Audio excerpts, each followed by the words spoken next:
everybody. Welcome back to the Damn Yankees podcast produced by Seven Ashes Productions. Today is Monday, June 3rd, and this is episode 46. I'm Megan. That's my brother Ryan, and over there is our baseball dummy Cliff. Are we Hello. out of practice? We are definitely out of practice. It's been a Well, month and a yeah. half since we've done this. Very true. Crazy month. Yes. The Yes, we last took a little break. we did. We took a little break. The last time you were about to go filming, and Yes, you I did do. that. I do movies now. Yes, and Very busy and very important. that is all I've heard for a month and a half. Well, Yeah. now I get to edit the movie. Yes, and Just found out officially. we renewed the glee around here. So we're very proud of you, though. Congratulations. Thank you. It's very good. Um, And both of us had our other jobs that had yeah, like you had some stuff with your job that took some time. I had both track and field state championships that was taking a lot of time, as well as an expansion at the store. So there's a lot of stuff going on. Good Yeah. stuff for the most part. yeah, So definitely um, good in the baseball and even softball worlds. So I'm gonna hijack our podcast, our Yankees podcast, and gonna really emphasize that damn part. The yes, our University of Florida Gators had very successful day today. For the boys, they won their regionals. So they were in the Stillwater regionals of the College World Series tournament, and they will be going to their super regionals, I think, to play Clemson. I didn't look. Pay attention, producer. Focus. I I just know we're saw. beneath you now, but focus. No. I posted that we're back, on our social media channels, and your mom, of course, they're like, "Yay!" Exclamation point. Oh, thanks, Mom. Oh, yeah. Thanks, Mom. Anyway, yeah, the boys won their regional match, which, I mean, normally I wouldn't be hyping up regionals. It's great, always great, honestly, to get to supers. But the biggest part of this was, the Gators did not have the best year this year. I think they finished just above 500 in the regular season. They've lost games like to the FSU 17-1. For the most part, Gross. yeah, very gross. Our hitting is amazing with Caglione and Shellnut and Heyman and all these great guys that have huge power. But pitching has just been awful. But this regional, the pitching has been just top notch. They've found it, and if they've found it now and want to, keep finding it all the way to Omaha, I'm there, because that's awesome. Well, And some really smart mind once said that the playoffs is just a crapshoot. it's So, just crapshoot. You anything never can know. happen. Get in there, and you never know what'll happen. That's right. So, I hope the Gator boys. Very smart man once said that. Very smart man. Never been mad at him ever. I hope. Yeah. Hope so. Fingers crossed for the Supers that they can get past Clemson, who's a very good team as well. But hope they ride that high and keep playing. But and then the other good news is the softball team. They're not done yet, but they made it to the semis of the College World Series, of the Women's College World Series, and what happened today? Oh, they beat Oklahoma, which was that's a big win. Big win. Oklahoma has won, like, they haven't lost for over 20 games or something crazy, like, and they're always so good. Were they the defending champs too? I think yes, no? I think they were. I So thought they won Oklahoma. last year. Yeah, I'm pretty sure they won last So year. they beat Oklahoma. Yeah, they beat Oklahoma. They beat Oklahoma today. Not yet, not completely yet. If you want to boast to some of a friend, the boys beat Oklahoma State. So, well, either way, I can bug the one actress I work with who's from Oklahoma. Well, there you go. I was at the complex the other day. Oh, okay. Yeah, so I'm like, yeah, go Gators. So yeah, the girls have another game to play tomorrow, Tuesday. They play Oklahoma again. So that was Oklahoma's first loss in the tournament. So the Gators have lost earlier. They've got to beat Oklahoma again in order to make it to the championship game, which I'm guessing is going to be against Texas. So which Texas is They're a good team this year, crazy. too. Yeah. So it's a fun tournament. I'm just happy that the girls have actually made it this far. The softball team to make it this far is just awesome. I know they were ranked 4, but I don't know. There's so much good talent there, and Oklahoma So, always kills everybody. So Ashanti, sorry for Oki's luck. I'm not sorry. I don't go Gators.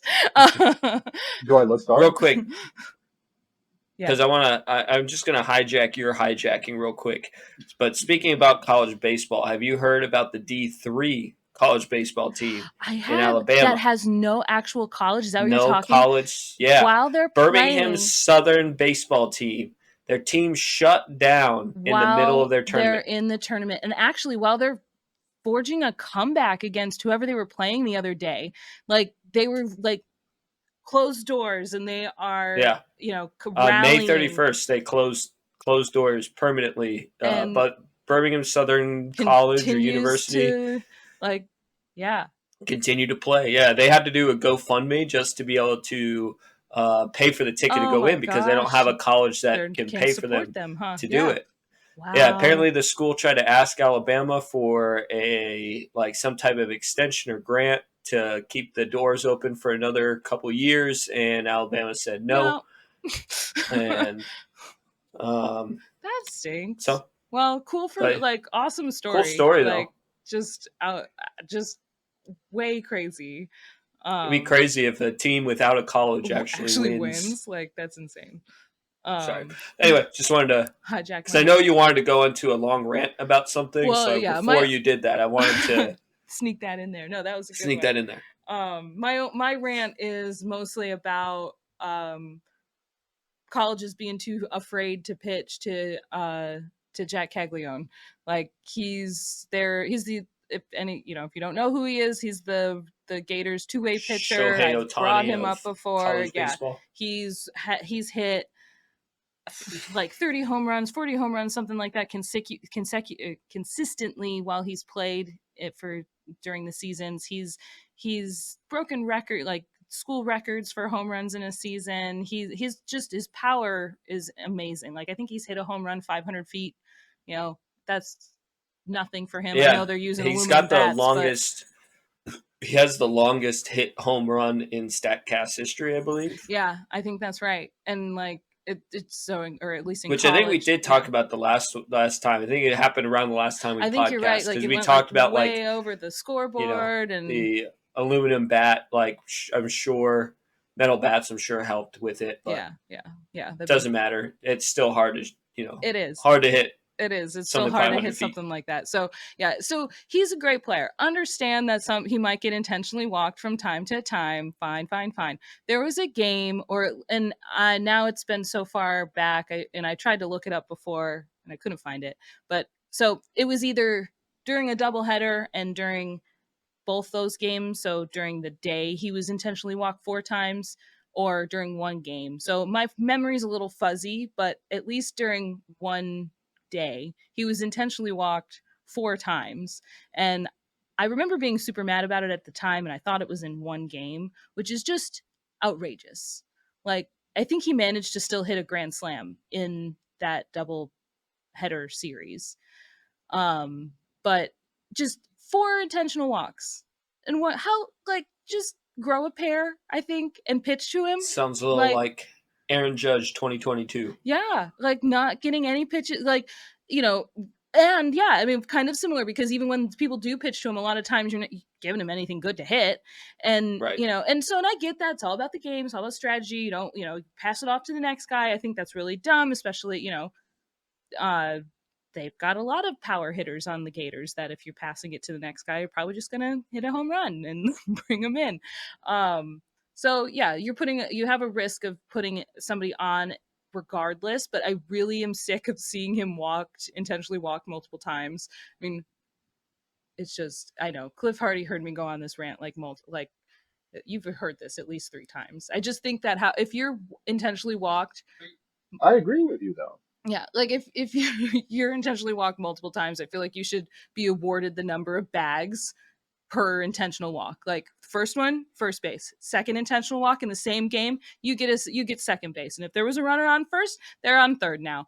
You pitch to the person or reap the consequences. Like So I'm that- I'm over intentional walks, like multiple intentional walks. If there's a strategy, So because that's your rule that you would add to the that's game? my rule. That's what we're changing. Like I get it. Cags is up, first base is open. Okay, intentionally walk him. But I like it wouldn't have shocked me if he got the Barry Bonds treatment of like the bases are loaded and just intentionally walk him. Just walk him in. And you know, honestly, that might have It's a happened, and great I just don't respect. even know. Yeah, I mean, it is, and he still has the number of home runs that he has. You know, so he's still. It's not really affecting his numbers all that much. It just watching the game like that just it bugs me.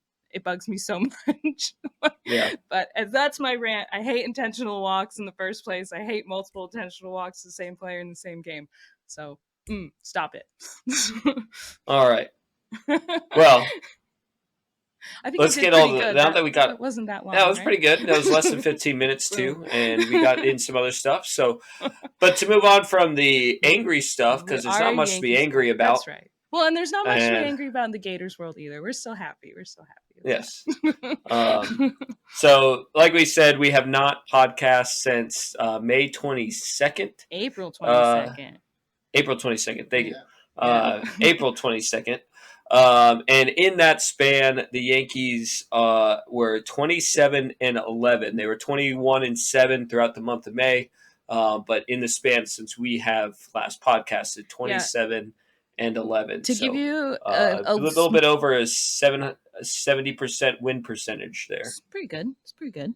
Yeah, to give you an idea of what we were talking about, according to my notes from our last pod that have just sat here since last pod, we were talking about discourse about Doogie versus Grisham and who should get more time, and we were defending why Doogie should be the one to continue get time because he was doing what he was supposed to be doing. And now that conversation is completely changed, which we'll get into later. Doogie is pretty much raking and our number 4 hitter on the team. So that was another one. We were concerned about Aaron Judge, or we were starting to get. I remember I was like, okay, well, it's been going on a little too long now for my liking, and I'm starting to get concerned as well. It's just so funny remembering that we were concerned about Aaron Who's Judge. I know, just saying that is so stupid. And he was like, honestly, that umpire, we I don't think we potted for this. What date was that? That umpire that umpire started it Aaron all. Judge for the first time in his life, was never ejected in Little League. Yeah. This high is how school, much time has college. gone by since we last podcasted, because that I think that happened like feels May like 3rd or ages ago. something, like very Yeah. early May. So yeah, that we didn't talk about that yet. And ever since he got thrown out, Aaron Judge has just been like, okay, bet. Like he's been on a tear. And it was I don't even remember. I think he wasn't even right about how he got thrown out, like what he was angry about. Like I'm pretty sure it was a strike that Judge was mad about, but it was the way that like he threw him out while he was walking away to the dugout. Was the crazy part about it. But anyway, yeah, I think too you're much right. to It was talk about to go. Yeah, I think it was a strike, but I mean, this honestly, I think did fuel his like fire. Well, because the next game, like first pitch, Home run. the next game, he hit a home run. Yep, after and that he hasn't ejection, stopped since. He's hit, what did they say, 14 home runs and 12 doubles, or do I have that flipped in the month of May? I think you're right, 14. Yeah, because he hit 6 home runs before that. So, and then he finished off with I think 20, and now he's at 21 because he hit another one in June. Yeah. So yeah, I mean so let's get right into it. Judge hit his player of the month after being concerned about Judge in the month of April. There were people talking about that Judge should be sent down to AAA. Now these aren't real baseball. Yeah, people saying that. Nobody you should listen to, but yeah, somebody on Twitter that thinks his opinion is worth something said Judge should be sent down to AAA to figure some things out. More than just one person, sadly, but that's true. Said that he should be held accountable, sent down to AAA, held accountable. But instead, that AAA player he committed a crime.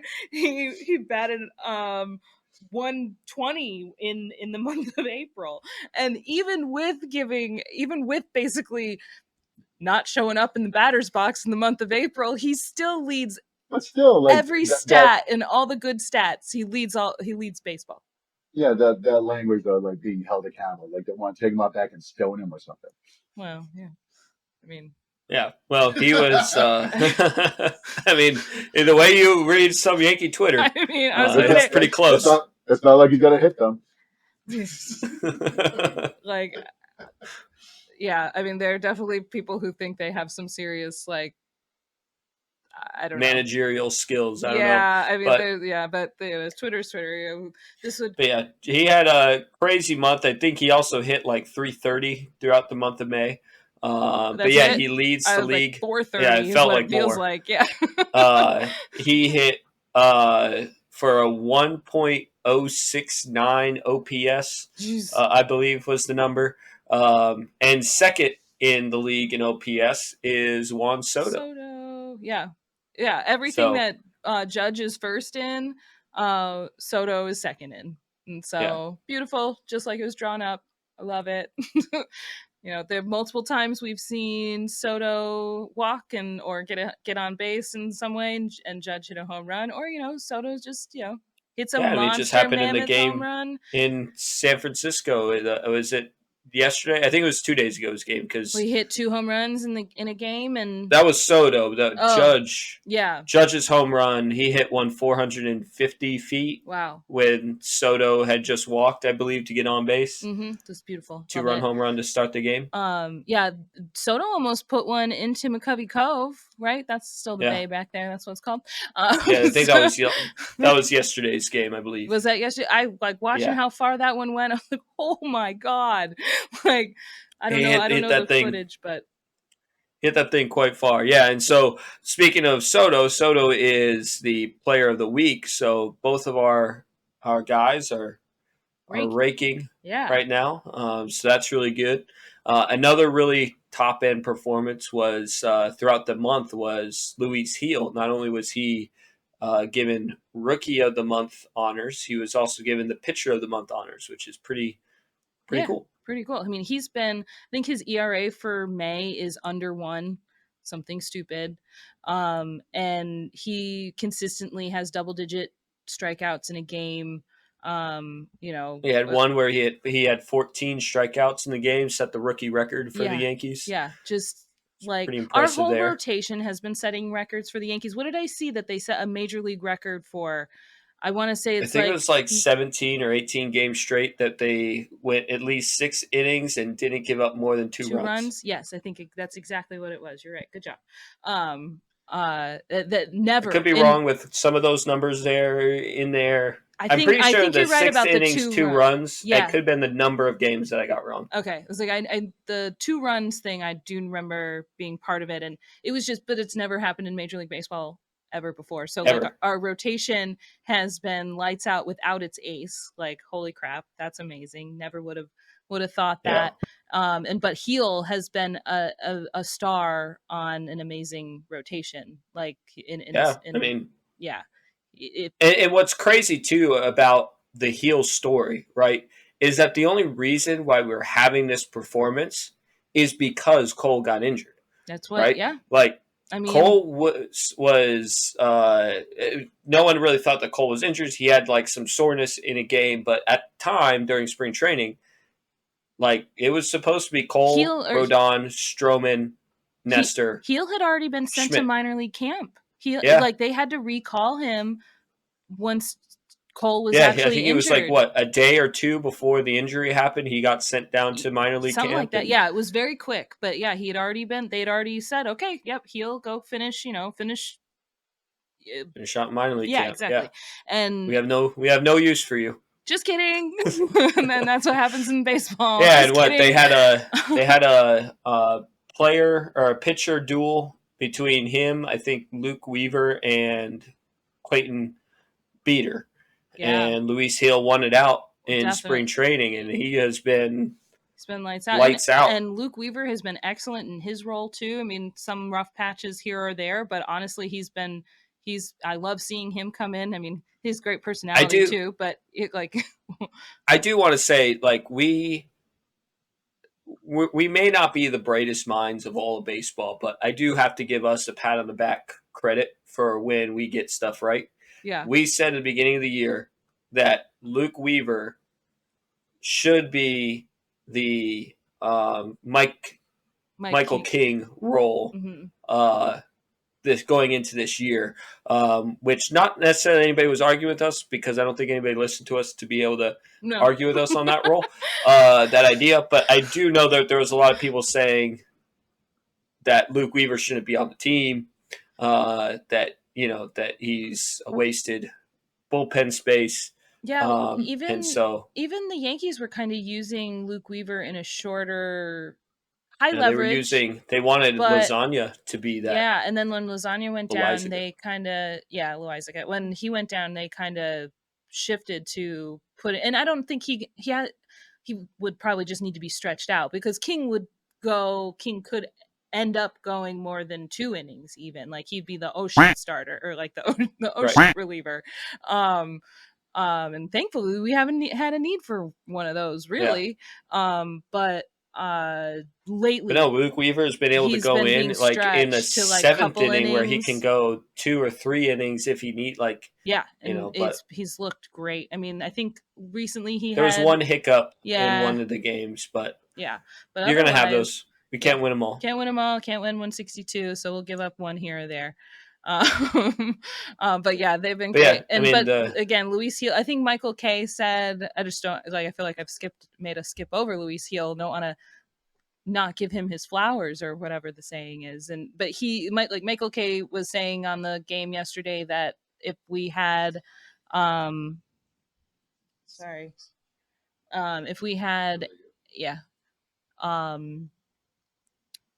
if the All-Star game was like tomorrow or next week or something, Luis Gil would be getting the start for the American League. And he should. I mean, he's been amazing. And I mean, that's not to take anything away from guys like Seth Lugo, who are absolutely killing it for the Royals, which Royals have been an absolute surprise team of the year. True. Not that need to go off topic there, but like, yeah, I mean, Luis Gil has been up there with doing that well. I think Seth Lugo leads the league in ERA, but I wouldn't be surprised if I heard that Luis Gil was leading the AL in strikeouts, but I had not looked that up to know. Yeah, I don't know. Yeah, I don't know what how do I look that up? But I know for the month of May, his ERA was like under 1, because I just was flabbergasted. That's the only stat that was stuck in my head. I was like, are you serious? He was lights out for that entire month. Yeah. So love it. That's great. Awesome. So yeah, Judge and Heel and Soto all got honors this week with their monthly or weekly he is awards. Sixth in strikeouts. All right.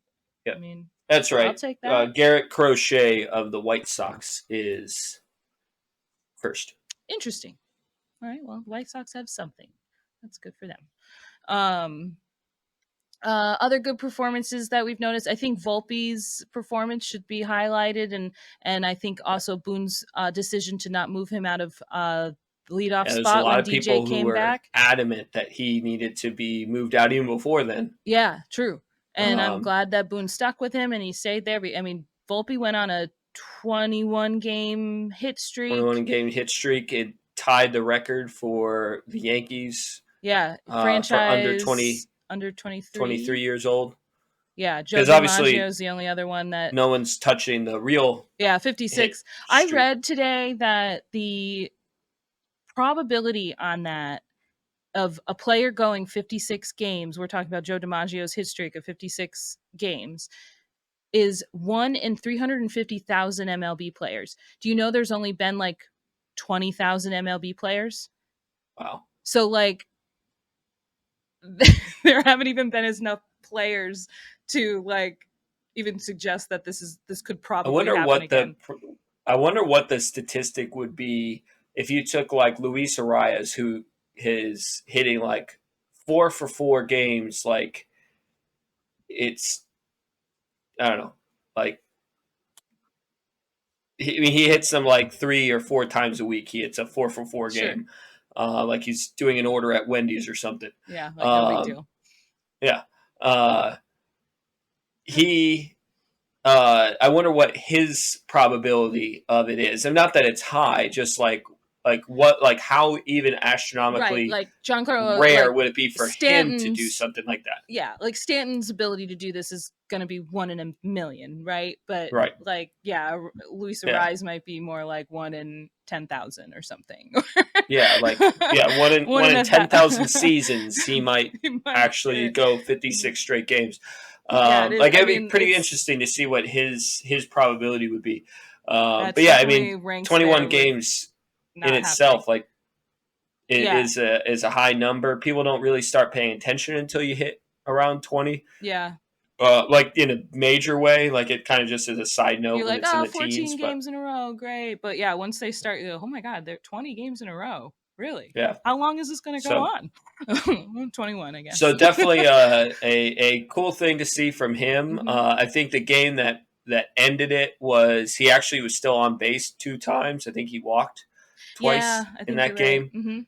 Which honestly, I love Scored a that. I run, love the fact that he walked and didn't try to extend the zone force a and hit. force a hit just to get 22 games because he didn't have a hit that That's not. day and then he gets a hit the very next Yeah, day. he got the hit the very next day. So So love. I love all of that with Volpe. I think that's it shows a lot of maturity, understanding that hey, this record thing is cool, but Getting on base in front of Juan focuses on Soto getting is on base. Yeah, better. is more important. Yeah. So definitely cool to see from Volpe. We talked a little bit about another good performance was Alex Verdugo. Yeah, Doogie. We had talked. There was some prominent people within Yankees Twitter who were very much like ready to go pitchfork to Aaron Boone for keeping Alex Verdugo in the lineup over Trent Grisham. Yeah. And People who that wanted to looks give like a laughable topic now. Yeah. I think Absolutely. he's third on the team in RBIs. I think you're right. I mean, he's been moved to. I mean, between Especially Rizzo after and yesterday. True, yeah. Between Rizzo and Glaber's struggles, he's been moved to fourth or fifth, depending on the handedness of the pitcher that they're facing. Mm-hmm. Um, And he's been doing great with he's it. been doing great, and ever since they've moved him to the 4 spot, like our lineup, everything has started to click. You know, who knows? Coincidences or coincidences that all could just be. Judge starts clicking at the right time. Verdugo's in the right spot to keep the lineup moving. And then Rizzo has less pressure on him, so he does hit every now and then, every now and then,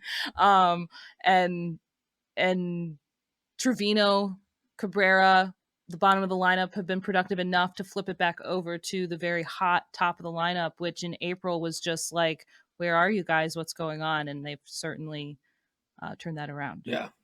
So And it's cool to see with Verdugo going back to him. Like, I mean, he's on career numbers path right now. I mean, he's on the path to hit over 20 home runs, over 80 RBIs. I don't think he's touched. I know he hasn't touched 20 home runs. He's been kind of like a teens home run hitter throughout his career, and I don't think he's hit 80 home runs. Did you hear him say? Yes, I know what you're gonna say. If they asked Verdugo about Judge's month of May and comment on how great it is, and he's like, "That's my season." Like that's my season stats right there. That's my the 14 home runs in a month. That's my season, guys. So yeah I'm impressed. Yeah, and to be fair, Verdugo, while he's on pace for 22 home runs, 80 RBIs, something like that, Judge is right now on pace for 57 home runs and 130 RBIs, somewhere around there. That's with his April included in the mix, right? Like that's not So I think if you just use May numbers, he'd be. And it's crazy to consider that Soto has more RBIs than Judge. Does he? I can believe it, but you're right. It is a little crazy because Soto's been consistent through April and he also is on pace. Soto's on pace for over 100 walks again this year, which I don't think we've had with the Yankees in a while. Yeah, I can't even usually. Yeah, it would have to be. Gardner. I mean, we expected that when we got Soto because he does that every year. But yeah, I love it. I love seeing it. I love it. That's just when you sent me the projected stats, and I think it was like 126 walks. I was like, yeah, I know what you're like. You expect that from Soto, but just seeing that number of a season, like that just doesn't look like Wow. a Yeah. number. Like that doesn't look right to me. Yeah. But yeah. Yeah, I mean, so it's cool. It's cool to see Verdugo hitting so well. Again, I think in the game yesterday he had a triple that ended up tying the game 3-3. That kind of got us out of a little bit of a funk early on as far as our hitting went, because the Yankees can do that if Judge isn't hitting. There was a crazy stat where like in all of the wins, did you hear that? I think In I the saw it, wins, yeah. Judge is hitting like 370 and has 19 home runs. And in all of our losses, he's hitting like 120 and has 2 home runs. Wow. Like, yeah. I like mean, and that as the statement team goes, of as Judge goes, the team so goes. the Like team. that is a true statement. Absolutely. But well, and Verdugo, I mean, also with Verdugo, plays in the outfield. I don't know what his DRS is, his defensive run saved is. I imagine it's got to be high. He's like Verdugo, yeah, his left field. I mean, he's been playing great. he's been. I mean, there's no doubt. Whether it's just recency bias because we haven't had a real left fielder It since is great Brett Gardner, really. A real left fielder for sure. Or I mean, but I really do think he's also just playing that well, and I think that was one thing that they said that Verdugo was known for was his very good defense. Aside from that one play that I think we knew him for was with like losing it in the lights I remember at when Fenway. we traded him for. My first response to you was like, "This guy." This guy is this guy. It's the one of him like standing like this, and the ball lands like 20 50 feet behind him. Yeah, like it definitely lost it in the lights, and like that was my sorry, that was my only like don't pay attention to Red Sox players unless we're playing them, and so that made its rounds. So that was my impression of Verdugo, and that is not him at all. It reminds me of the Shaquille O'Neal quote that's been turned into a meme where it's I'm sorry, I was unfamiliar with your game. Absolutely, that is Verdugo to a T. I mean, when they told it, like when they traded for him, I was like, not that I forget who did we give it, Warren or no? Who did we get? We gave up Greg. It was Greg Weissert. Yes. So it was like okay, but why did we get Verdugo? He doesn't really seem like he's gonna fit, and he hit between his personality, has fit perfectly, and he is probably the glue that sticks this damn clubhouse together. He feels a lot like Nick Swisher. Esque type guy in our lineup that he's gonna come in and bark at you and get you all hyped. And I mean, we talked back in 2009 that like Nick Swisher was one of my favorite players on that team just because he was the guy that got our boring cookie cutter Yankee team to have a little bit of excitement, which I think they needed. And that's kind of the same position we were in before. I mean, I love Judge, but Judge is cookie cutter. And he needs to, that's him. That's his job. He's the captain, and that's what he needs to do. Last year, our biggest aura player was Harrison Bader. Unless I'm forgetting somebody else. I mean, and not really a knock on Bader. He's got flair. He's got a fun style, but like, he's nothing in comparison to Marcus Stroman and Alex Verdugo, who they're BFFs, and I love that. I love Stroman's tweets. Yeah, every game. He hypes up everyone. Yeah, he's hyping like up everybody, which is really cool. It's great. Yeah. You see, like Judge after he hit the monster home runs the other day. He's like, he's just, Judge is just unreal. He's out of this world. I forget what he tweeted, but it was just, it was just what we would tweet. Like, oh my god, I am in awe. So it is cool watching this team. LG had asked me last week or so, what were the thoughts last year during this time. Because the Yankees were not bad up until this point. Judge's toe injury happened June 1st or June 2nd. Yeah. Yeah, the anniversary was just a couple days. Yeah, just recently. And up until that game, we were actually feeling pretty optimistic, and we had a good... I think we were like 35 and 20 26, One. 21, 20 something. Yeah, like nothing amazing, but good and decent and like on the way up. And I think what I told her was that like a lot of the feeling was it's good, and we just need to stay hopeful because we knew. I remember knowing like whatever was happening at that time wasn't sustainable because a lot of May again was reliant on Judge. Rizzo had just gone down. Rizzo had just been sat. Like they or did he I play? thought that No, was he played after. in the Dodgers game. Sorry, no, he got hit like May. Remember You're right. we You're were at right. Yep. Mom's the Yep. Memorial Yep. It was Memorial Day weekend. weekend, and Which, by the way, my slight rant there. Why does MLB not capitalize on Memorial Day? I don't know why It did we doesn't have make an any off sense. day. Every single team should be playing on Memorial Day. Stupid. And it should be talked up like NFL on Christmas Day, or Yeah, or the Yankees on NBA Memorial on Day. Christmas You Day, get and those big- NFL on Thanksgiving Day. Yeah, MLB should always capitalize on the cookout holidays. What are we doing? Like it's a cookout sport. yeah, like why? And they do the whole special forces weekend that weekend, so just Yeah. add the fourth day into it, and you have I don't know. It's weird to me too. Anyway, They should not slight rant. July 4th and May 31st or whenever Memorial Day is. Should always all teams playing should have 16 games. I want to see it. Anyway, yes. But yeah, this time last year, Rizzo had just gotten his head smashed by Tatis's hip, and they were giving him a few days, and he came back in the Dodgers series. And I don't remember if he came back in the same game that Judge hit his toe or what, but I think Stanton also came back during that series, because I remember I just remember there was series, a lot of injuries around that time. Yes, absolutely. And I remember the Dodgers series being until he smashed his toe into the fence. It felt like we were there. This is okay.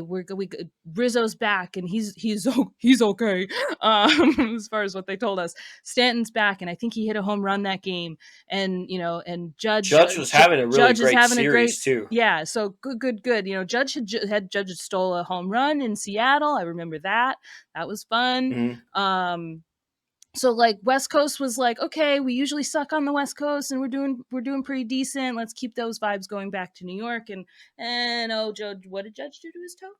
And then the whole series, all the wheels just fell right the fuck off. Yeah. And so in comparison to this year, I mean, they were still dealing with some injuries and players coming back, but I think the biggest difference is we haven't relied on all one player. And that was the biggest thing that I was telling LG is like, I feel like last year we were very much reliant on Judge because he had gotten injured previous hip to that point. I thought it was his wrist when he slid. I think or was it his hip?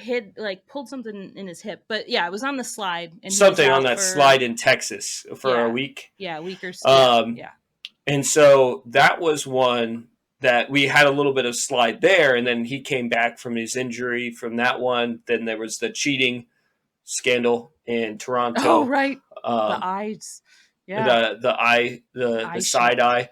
Yeah. I forgot about that. And so that was like kind of what I was telling LG is like that was kind of the vibes from last year was what are we going to do without Judge? Because this team without Judge has not been doing very well. And this year, Judge wasn't hitting great in the month of April. And we were playing very well in April. Mm-hmm. We're playing even better now that Judge is hitting well in the month of May. So I think that's the biggest difference. And the team is a lot more fun. The team is fun. The team is more put together. Last year at this time, we were still limping along with pitching and going, Rodon will come back at some point, right?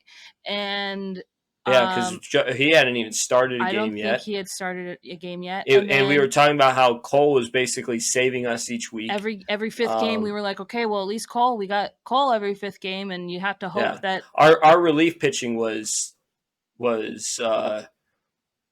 holding us together in the beginning of the season last year until it just couldn't anymore. Yeah. But let's I'm anyway, about to talk about our third bullet point, so let's get to like the one right before that. Anything bad that you want to get off your chest from the month and 2 months into the I will. It's nothing necessarily bad because like feels like Torres, I nitpicky think, when you're this good yeah, and yeah. yeah. It's I don't because Torres, I think, has been hitting a lot better in recent Recent, games. yeah. Um, and I hope that that continues. But uh, we talked about some of the players' season projections as far as where they're at currently, where their averages will be, and his are just pretty low for what you would want. 11 home runs, 44 RBIs for a guy who's been our third or fourth best hitter over the last few years. So that's a bit low. And then Wells, I think I was just hoping to see more production from him over this last Yeah. month. Trevino's been great. I think Yeah. Trevino's been hitting very well at the bottom of the lineup, but Wells is a bit of a concern. And I wonder if Wells is maybe he needs to get more used to the platoon kind of up and down. I don't know. Because Yeah. not that he was like you know, the most amazing player in the minors, but he was very good and he hit for power quite a bit. And I'm wondering if he's suffering from not playing every day. Not that I'm It could be. advocating for that. I think what they do is actually very good. And he's very good behind the plate. So I'm not going to be mad at it as long Yeah, as he's we very keep good winning. defensively. Yeah. Yeah. So it's just like you said, it's nitpicky at this point, but it just if there was areas of concern, That would be it. just you have a couple players here just underperforming for where you would want them to Yeah. be at. Well, and my only adding to that would probably be Anthony Rizzo as well. Like he's not He's a hitting. little underperforming as well. Yeah. And There, his more than you'd want. defensive errors Defense still has been continue. Not quite as bad as the last time we were potting. I feel like last time it was like every other game he was making some weird blunder along with Glaber, but he cost us a game the other day. I don't think it ended up being called an It was error. not an error on him. I know I'm which not one you're talking talking about about. the one at first where he could have scooped it, but it was a bad throw. Not that one. It was like before. It was same game, but like before Oh, okay. that. I think it was the Seattle game that we ended up losing in the It was the one. It was our imploding inning. And and I think one of the implodingness was like an infield. Holmes. Like he makes that. It's a quick reaction play. Oh yeah. I know which one you're talking about. He should have thrown a guy. He should have gotten a ball, and he bobbles it enough that he has no play and now run scores, right. and then That's what continues. And then there was another like should have been a double play, I think, and something just happened where he did not make the scoop. Yeah, it was kind of out to the up the line or down the line, whatever. It was on the home plate side of the bag, and it looked like he misjudged the hop. I feel like some of those things happen based on the dirt, something. I don't know. Like that one, I'm not going to be as mad, like as concerned about as the other one that I feel like he makes in his sleep before last year. And so I don't know if it's a residual from the head injury or what. I am looking at his Savant page, and what is nice to see is that his whiff and K percentage are back in like the good side. So he is seeing the ball better, and I think we have seen some of that. I don't think he's quite as bad as he was last year while he was certainly concussed, not. But it just hasn't. He's just not hitting the power that you would want from him. What you expect from Rizzo. Yeah. So yeah, he's been moved down the lineup to 6th or 7th, which I think they said was like the first time he's ever hit that low. Been down that or maybe 6 wasn't the first time, but 7, like being on the bottom third of the lineup, was he had never hit down there. So yeah, but happens with age. I guess happens with age. I love Anthony Rizzo still, even if he's hitting 7th.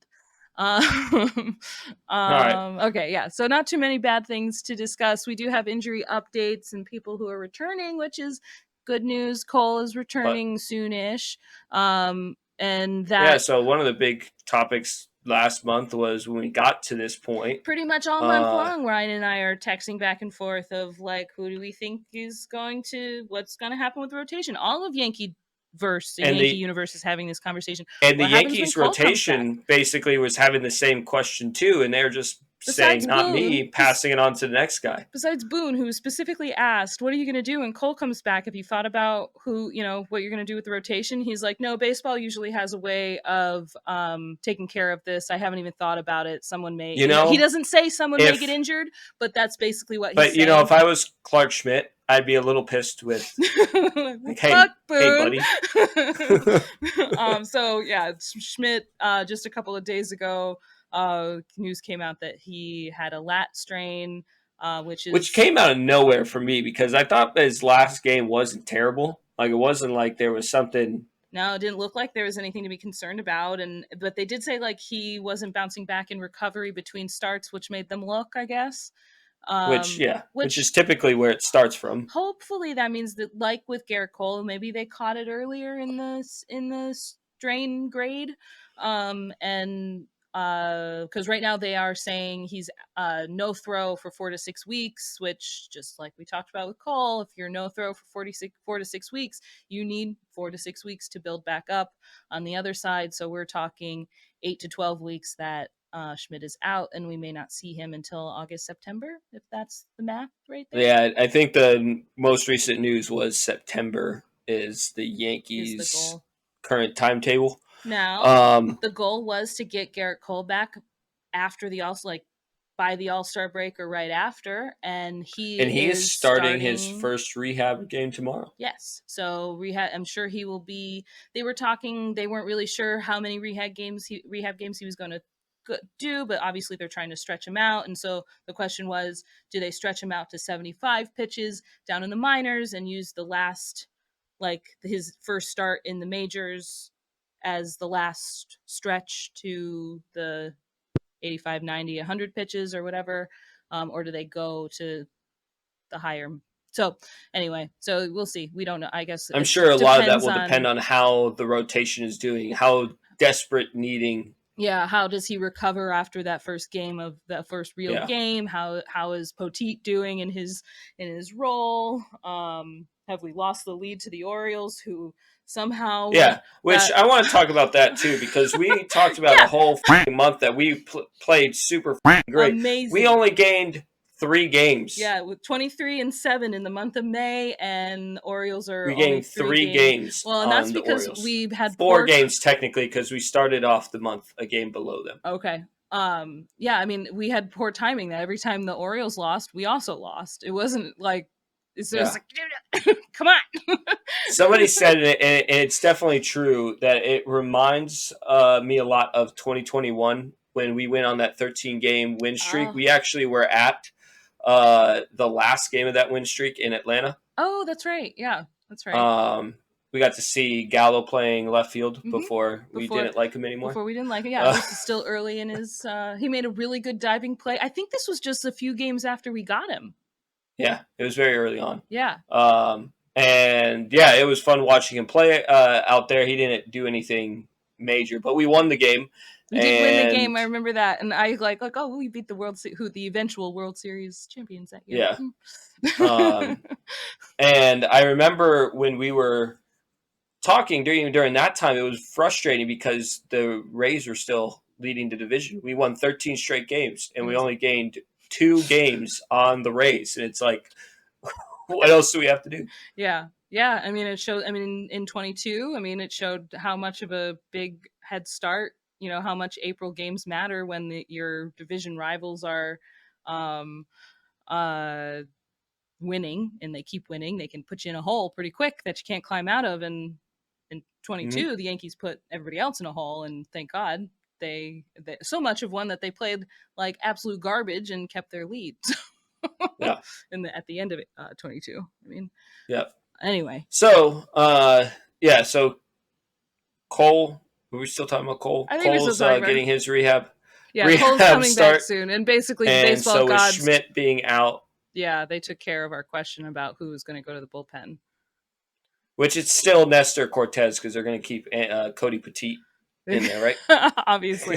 That's what some people on Twitter seem to be suggesting. My only rant about, and I totally get why people, so pre-Schmidt's injury, when we were talking about who would be sent to the pen, Nestor is the one that keeps getting brought up, and I definitely understand based on his ERA alone is the worst on the rotation. Now I did see Which a is funny. post, which is funny because I saw a post to say that his what is it 3.45 3. Yeah, terrible 3.45 ERA. Yeah, like he really over doesn't there. have a bad ERA, and they apparently If would be the somebody- best ERA If on like somebody 9 came teams. to me and said, "Hey, by the way, the rotation for the Yankees, Nestor Cortez is going to have the worst ERA on the team," it's like, is it of going to be course. like 6 something? Right. Like, holy, Oh, what it's what gonna be is it? 3.45. Oh, it's going to be 344. Here, how about this? What? In on March 28th, I tell you, okay, Cole's down. We don't have Cole, but his ERA is going to be 3.45, and he's going to be our innings leader so far on the team in the rotation. How do you feel? Pretty good. You feel fucking great about Nestor, especially after last year, and he's injury prone, and anytime he does start, he's given up. He does have a 6 ERA, 13. Yeah, he has the highest in our rotation for innings pitched. Really interesting. And I guess that makes sense. He's had a few games where he's gone into the 7th or 8th inning, and and then they're all pitching until the 6th, and yeah. Rodon's not an innings eater. I would have thought Stroman, but I think that makes sense still. Yeah, and so I just very happy with what he's produced. I'm very happy with Nestor, and I kind of feel a little bad that everyone's like, kick him to the bullpen. It just shows how good our rotation is. Has been absolutely. That in my heart, I don't think Nestor deserves to go to the bullpen if that was going to be the question. I honestly would have thought, like, to me, I don't think any of them really deserve to go to the bullpen, to be quite honest. But Schmidt to me was still wobbly. To me, it was third time. Schmidt or Cortez. Yeah, they're the ones that were the most wobbly, and yeah. I still think my idea of Schmidt going for the first 4 innings and Cortez going the next 4 innings, Holmes closes it out. That's a solid rotation right there for a day. Yeah. Well, my suggestion was, okay, well, the league just needs to adjust the schedule. We'll just do a doubleheader one doubleheader a week. And then Nestor pitches one game, and the Schmidt just the next game. Just for the Yankees. Just for the Yankees. Don't worry about it. Don't worry about it. So moving on to another injury and return we had talked about DJ's. I think the last time we podcast, DJ was starting and then one inning and got pulled. So there was a lot of question of what was happening there. I don't think we even knew. Well, he is back now.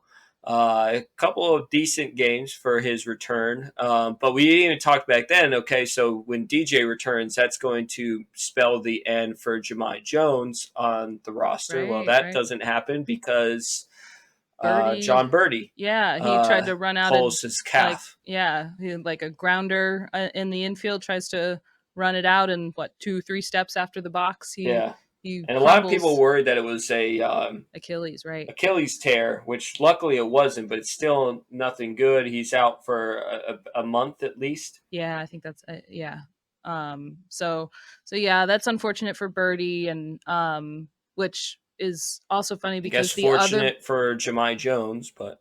Yeah, fortunate for Jahmai Jones. He can still keep running around those bases when he's pinch run for, or when he's a pinch runner. When Stanton needs to rest. I think we also forgot about the other Birdie, and I think I put in our chat, I put the wrong Birdie in there because it's the BERTI is the infielder Birdie, right? And I've got it. I did it right. Okay, well, whatever. The Birdie in the bullpen. Actually, now I might be getting it wrong. I don't know. The Birdie in the bullpen came back too. He had a rehab game. Producer Cliff is telling me that we're at an hour pretty much. Yes, BERTI is the infielder. Okay. Birdie with the U is the pitcher. So Birdie on the infield is the one that went down recently. Birdie in the bullpen just came back recently. Oh, another one that just got back in the bullpen. Tommy Kahnle is back. Tommy Kahnle's back. So that's a good addition. Good return. Yeah. And I think I've heard that Frost and Trevino are they close? might potentially return back within the next couple months. So that'd be interesting to see what happens to our bullpen, because I'm getting a little sick of Dennis Santana. I'm not going to lie. If we're going to talk about some bad, it'd probably be a little bit of our bullpen, and can't really be too mad at our bullpen. I think they still have one of the best bullpen as far as numbers go. ERA, yeah, I'm sure. But yeah, there's a couple of people in there Ferguson, and Fergie can though Ferguson has not been as bad recent, not recently, times. but I think the last game he was in, or one of the games in the Padres series, is like, what are we doing? Why? What are we doing? And Yeah, um, yeah. Tomlin, I think he's been actually pretty well. The one we picked up that's been DFA'd by like all the teams. Conklin. Tonklin. Yeah. Sorry. Yeah, Yeah, I said his Tonklin. name wrong. Yeah, he just had that bad one in the Brewer for the Brewers series, but since then he's Mhm. been pretty good. Dennis Santana, I get nervous when he comes in lately. Ian Anytime Caleb Ferguson gets the Ferguson ball, coming I in, get I'm just like, nervous. here we go. I feel like he's the we're losing, put Ferguson in guy. Yeah, And also unfortunately. Ian Hamilton a bit lately. I've been a Yeah, little Ian Hamilton has been a bit disappointing so throughout this year. I hope it's just a little The hiccup. guy who and is supposed to be our closer. Right, yeah. I mean, honestly, I said that. I even like almost the first game like had to eat my words that he was. I was like, okay. You and Johnny Lasagna both. Oh, that's right. You saw that he got like He dragged. did. He did get online dragged. for I that was one. just like, and I felt bad for him because he was just like, okay, guys, like I I was made wrong. one bad call. Like, Yeah, I mean, can we chill? I think, and I think he actually handled it really well because he was like, I'm happy to be wrong. I don't want Clay Like, I Holmes to don't suck want Holmes ass. to suck. Yeah, so and I don't want Clay Holmes to suck either, and he's been amazing. That's someone we didn't talk about. He's only had one bad start. Yeah, One bad closing. close. Sorry, Yeah, the I opposite. think he has one. He's blown One one blown save, save. and that was two. the, He's technically blown two saves, but Okay. somehow he blew. Because I remember when he blew his first save, I texted you. It's like, how did he right. blow the other save? And he doesn't It's have any because- earned runs. And it was like, errors, all the errors. That's why. Yeah, there was. I think it was error. It was a mix of errors, and I think Caleb Ferguson put like on people. So the earned run that he blew the save on against to the Ferguson. Arizona went to Ferguson, not to. Yeah. Because it's the Arizona game, like which was Wow, the second series. I was going gonna to say that's year. so long ago. Yeah. So yeah, and yes, I will eat my words on that. I'll happily eat my words. Clay Holmes has been probably the best closer in Major League Baseball, and I'm glad we didn't get Josh Hader, and I'm glad we didn't take my He's the second suggestion best and use closer Hamilton in baseball. Is he really? I would say statistically, yeah. Even Emmanuel this year? Clase. Yeah, this year you're Emmanuel saying- Clase I thought you were is saying better. Josh Hader was the second best. I was No. Josh Hader is pretty trash. Yeah. Okay, you're right. No, Clase. Holmes is second. Clase is first. Okay. Statistically. Okay. Well, biasedly, Clay Holmes. Is Biasly, Clay Holmes is Clariano Homvera. Yes. So one last injury Mariano updates is was Jason the Dominguez. He's making a reference to Mariano Rivera, who is the best closer ever in all of baseball, and people were like, Clay Holmes, you can't expect Clay Holmes to be Mariano Rivera, blah blah blah. And then it was like somebody ran some stats in like a window, and it was like he's actually better than Mo right now. So yeah, so he's Clariano I was tracking. Homvera. Oh, you were? Yeah. Your face looked really confused, so that's why I was trying to explain to you. My face was just reacting to the whiteness of Ryan pronouncing those names. The white. How would you say Clariano Homvera, a white name mixed with a Latino name? Yeah, it's Holmes and Rivera smushed together. It's a very white name. Did you want him to drop the H sound so it should have been Omvera? Would that have been better? Or did you want me to get very Latino during the Mariano half, but not during the Clay half? I didn't really know what to do. Where's your gripe? Please tell us. Honestly, I don't know what's better because, like, I always make fun of the announcers when they go Andujar. Like, no, it's not Andujar. It's not hard, guys. Anyway. It is hard for some people, and I bet when you're talking about cadence of how broadcasters are taught to speak, I bet when you have different names with accents in different places, it throws that off. So when Andujar does, and I just you're just being a judgy I'm a bitch. snob, I'm a dick. Yeah, and when Andujar came into the the league, and people had to start speaking because a player was injured, and he came right in and took his spot. This is what happens. Uh, people were saying Andujar, and they were corrected. So they overemphasized the do. Yeah, Well, like I said, I don't know what's better. Continue, please. so Jason Dominguez and Oswald Peraza are also on there tracking to return through their rehab stints. I think Peraza is actually already done with his rehab stint since he's been in minor leagues for 20 games now.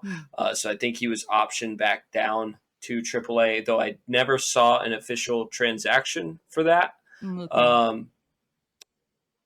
Jason Dominguez, on the other hand, I think he only has a game, if not only a couple games left for those stints. So I'm pretty sure you get 20 games after a 60-game IL stint. So if that's the case, he should have like a week left. But probably, I think you're right. Sorry, my face was. Did you know we traded Luis Torrens, who is in the minors, a catcher for the Mets for cash? For cash, yep. I didn't know that. I just saw it. I saw it last week. It randomly popped up, and I was actually getting off of work when I saw it. I guess I remember as I was leaving my job is when I saw it. Gotcha. But I just thought to myself, "Oh, good, more money for Soto." Cash, good job. Thank you, Luis Torrens. We'll give that to Soto. You know, Megan, that we're now 2 minutes behind. I did not know that. 2 minutes behind what? It's 60 minutes. We're supposed to have finished with this and move on.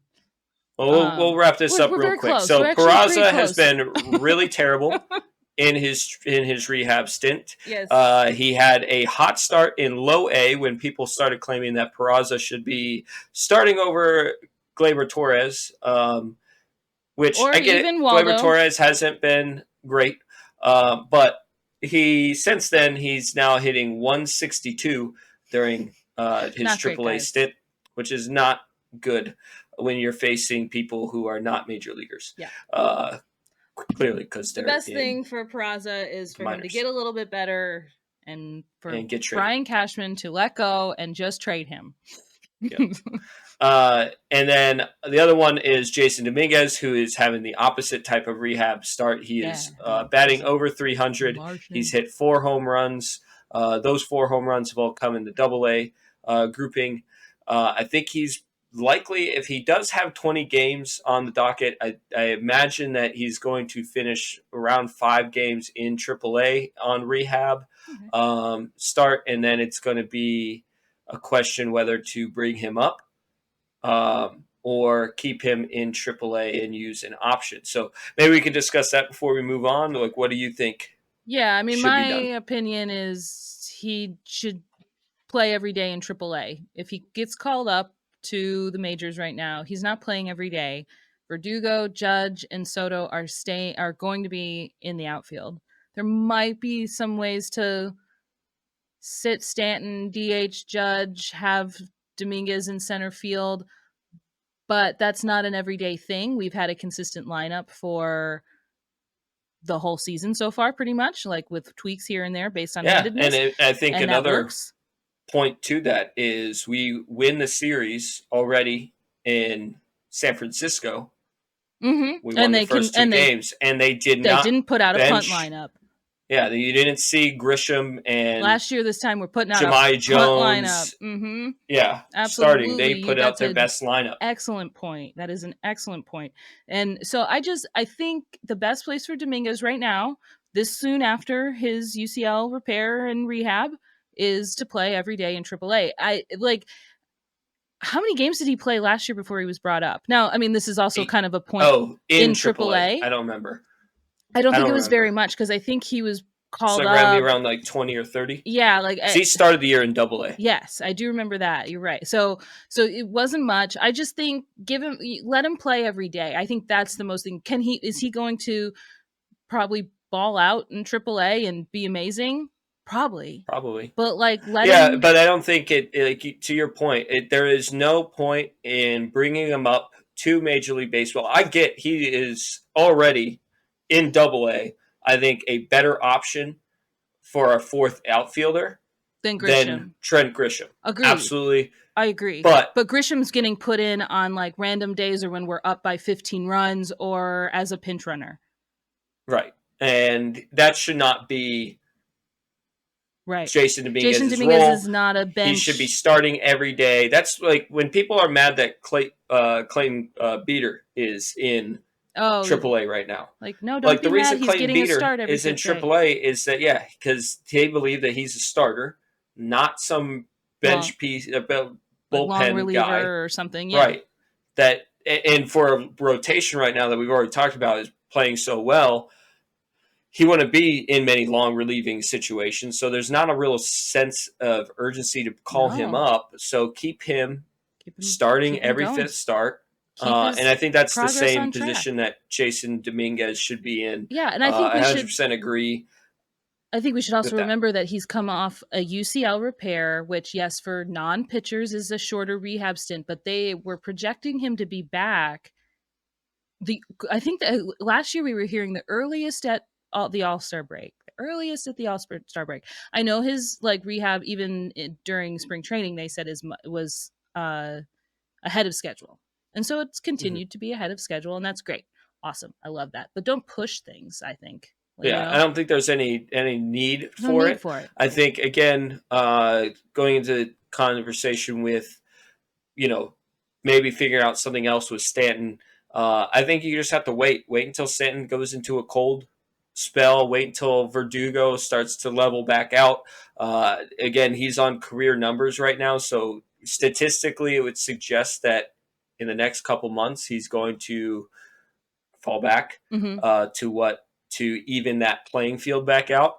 And I do think that there's no doubt in my mind come August 1st, Jason Dominguez will be on the Yankees roster, and Trent Grisham will not be. Whether that is through a trade, whether that is through being DFA'd. I mean, I would hope that it's a trade to get something Trent for him. Gets traded, but I think there's teams out there who will want a good defensive outfielder. Yeah, they've got other pieces they can pair with him. And Trent Grisham's got pop. I think if Trent Grisham got daily playing time, you get to see more of his pop. Yeah, and I agree. And there are teams when the outfield that we have is hitting the way they do, you're just not going to play, and that's why 2/3 of your outfield is Judge and Soto, and then the other. Our outfield is got to be one of the best. Yeah, I bet you if you looked it up, this is what we were thinking when we had the three towers in the out. What we were getting when we had Gallo, Stanton, and Judge in the outfield. This is what we were thinking we were getting. Yep. Might not be the power from Verdugo, but he has timely hits that keep things moving. And that's what Judge was talking about during the offseason, that the reason that he he's the one who pushed for Verdugo to be brought in. He's the one who pushed for and I guess the Yankees have been trying to get Verdugo for last apparently. season or even the season. I guess that was one of the guys Judge really wanted. Yeah. Part of the team. All right, Judge. And who else was in that same boat that they signed? I guess Trent Grisham was in that same boat as far as somebody with timely hitting. Yeah. Good. I got the impression that them talking up Trent Grisham was more of a don't sleep on Trent Grisham because he's a Yankee. Probably. But it was like, you have to take Trent Grisham with Soto. Please take him. Yeah. We don't have room for him. So anyway, that's the I think all the injury. I think so. Updates. Which is, right? Knock on wood. It's not too bad for the Yankees. Yeah. Knock on wood that nothing else happens. Yeah. So moving to around the league about another injury that was pretty big is Robert Acuna Jr., reigning NL MVP, tore his ACL. And did you say it was his other ACL? It's his, If he did the left one in 22, it's his right one. And if it's vice versa, it's vice versa. But it's definitely he was trying to avoid a pickle on the base path. And that'll do it. separated, which is a major blow to the Braves, but also just to baseball Yeah, I mean, it just fans sucks in for general. Acuna. It Like, sucks. he has the one ACL tear in 22 that derails his season. I think it was 22 or was it 21, and he missed all of 22. Comes back in 23 and has his Yeah, it happened MVP in 21. season with 70 stolen bases, 70 stolen bases, 40 home runs. and freaking crazy. Wins MVP, comes back this year. I think he was doing pretty well. I mean, It's decent numbers, not the decent, numbers he was doing not last last year, year's numbers, which I mean, but because still last year's good. numbers were insane.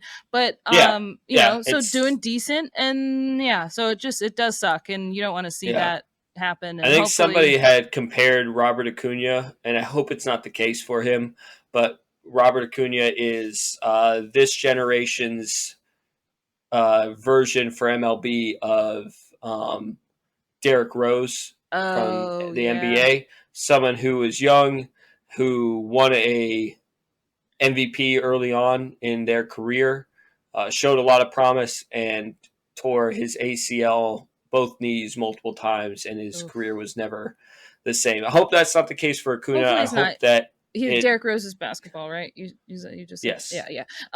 Sorry. No, it's fine. I was just making sure I wasn't going to make a fool of myself.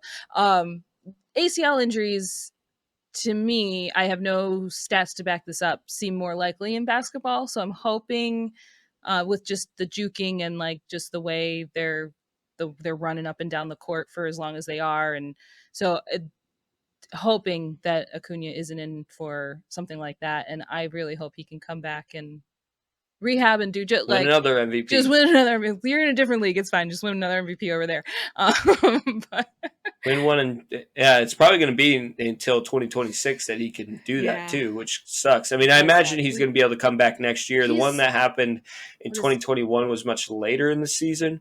Yeah, so he might be able to come back come back next July or something, or maybe a little later than that, August. So how old is he? Like 26-ish? Probably around 26, 27. I don't have the age in front of me, but he's young. 20s. He's not. Yeah. So hopefully, Okay, that was part 1 of our return podcast.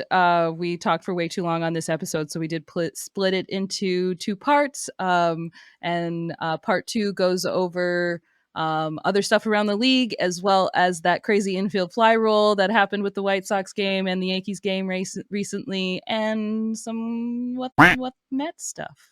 So check out part 2.